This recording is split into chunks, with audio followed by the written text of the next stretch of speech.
Text your ex back. 3 texts you should never send. So you want to text your ex back.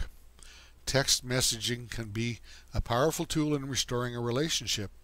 It's as easy as hitting a few buttons on the cell phone and sending a few special messages that have been proven again and again to work wonders.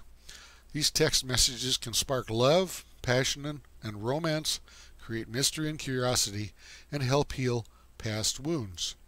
So how do you send the right texts and avoid the wrong ones? Here are 3 types of text messages you should never send if you want to text your ex back into your life. The first one's called the nothing text. It sounds something like this.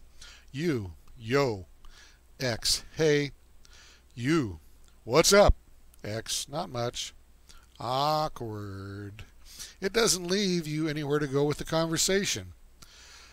The second one is called the needy text. The needy text often sounds something like this. What are you doing? Are you dating someone else now? Why aren't you texting me back? I've sent you 3 texts and no response. Where are you?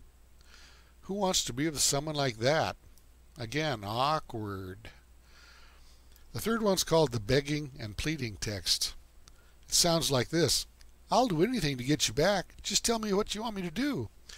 I'm so sorry. I promise I'll change. I can't live without you. These types of text messages make you come across as desperate.